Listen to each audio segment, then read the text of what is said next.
Don't be thinking your ambition is corrupt.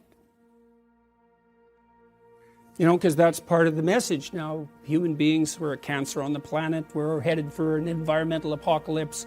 The entire historical structure is nothing but atrocity, etc., etc. Anyone with any ethical aim whatsoever is just going to pull back. You don't want to manifest any ambition, support the patriarchal structure, exploit the environment. You got to crush yourself down. You shouldn't even have any children. It's like, no. There's no excuse for that. There's zero excuse for that. Cancel culture. It's defined as withdrawing support for public figures and companies after they've done or said something considered objectionable or offensive. I'm leery of any attempts to restrict free speech, because in those cases of difficult differentiation, the only possible solution we have is dialogue about the problem, about exactly where to draw the line. Yeah. Because otherwise we can't. No one knows how. Yeah. And I guess it's because extremism also exists in degrees. And so you say, where do you stop? Yeah. And well, that's very, very difficult to say, especially among those who think like you, except for certain exceptions. Yes, this is very true, and it's a sort of basic philosophical point, isn't it, that you can draw lines between what is reasonable, and they can be very narrow lines, but if you keep drawing them out, they become extreme. What is freedom? Question, what is freedom? You know, many philosophers have written talk about freedom. We talk about freedom to live where we like, freedom to have any job we like, freedom to choose the woman, or a man, freedom to read any literature, or freedom not to read at all where we are free. And so what do we do with that freedom? We use that freedom to express ourselves, to do what we like, write whatever we like. More and more becoming permissive youth can have sex in their God-open garden. Right? We have every kind of freedom, and what have we done with that freedom? We think choice, when with where there is choice we have freedom. I can go to Italy, to France, all choice, only I have a passport, a visa, and this choice give freedom. Please follow me. Why do we have to choose? If you are very clear, purely perceive clear, there's no choice out of that comes right action. It's only when there is doubt, uncertainty, you begin to choose. It's a choice. Will forgive me my saying so. Choice prevents freedom, and the totalitarian states have no freedom at all because they have the idea that freedom teacher brings about degeneration of man, therefore control. Suppress, we follow, you know what's happening, all the rest of it. So what is freedom? Is it based on choice? Is it to do exactly what we like? Some of the psychology is saying to, if you feel something, do it immediately. Don't suppress it, don't restrain it, don't control it. The most valuable thing you possess, by any stretch of the imagination, is your reputation. And your reputation, basically, I wouldn't call it a status marker exactly. It's a productive generosity and competence marker. And so if you have a good reputation, then people can trust you, and they can trust you to engage in reciprocal productive interactions with them. They can trust you to take their interests into account as well as your own, and to play stable, voluntary, desirable, medium to long-term games. And so nothing is more valuable than your reputation. And what that means is that people try to game the reputation system. And that's what narcissists do, and Machiavellians and psychopaths.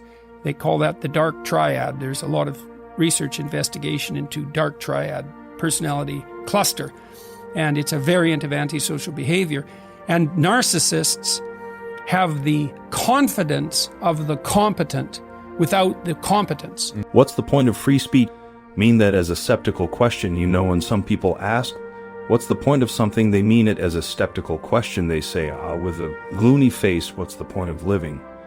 Or what's the point of worrying with a bright face? I don't mean there's no point. There's plenty of point to free speech, so I don't mean my question. What's the point of free speech? To be expressing skepticism. On the contrary, there's plenty of point to free speech.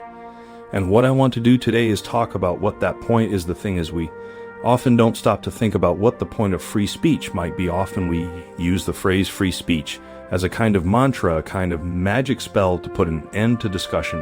Oh, but that would go against free speech. and weak end of discussion, but free speech has a point. We see a number of people who have been publicly shamed, who have gone viral because they were harassing Black people, harassing people of color.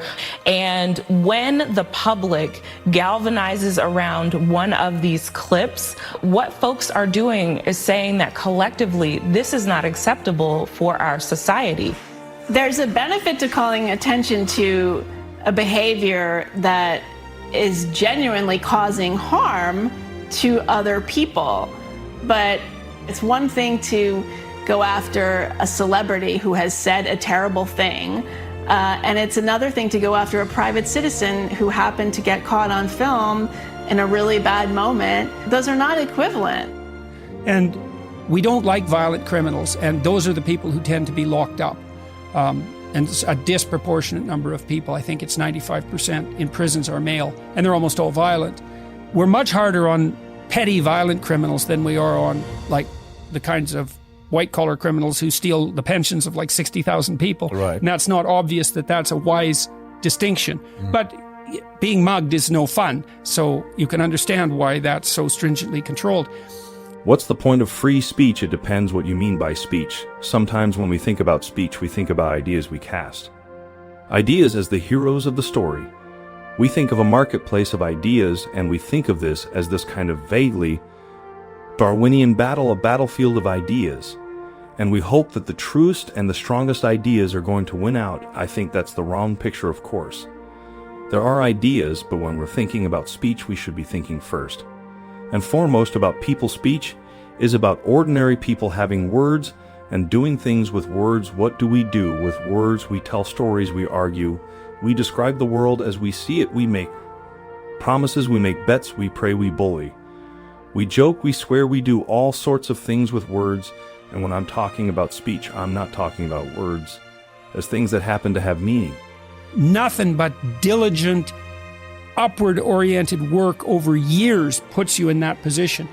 Whereas if you make a unwarranted moral claim, I'm compassionate, let's say, then instantly you're with the angels, and it also allows you to derogate those who you regard as predatory, let's say, and also enhance your moral virtue. Not only am I compassionate, and that makes me good, but and I'm on the side of the angels, but there are the snakes, and they're not in me at all, because I'm saintly in all regards, and so the snakes have to be somewhere. We all suffer from the problem of where to put Satan, that's for sure, and the most convenient place to put him is in someone else, and it's even more convenient if that redounds to your benefit and plays to your political aspirations. As long as there is you and me, there is no freedom. As long as you have your prejudice and my prejudice, your experience, my it said so and so on, there is no freedom. We can express you,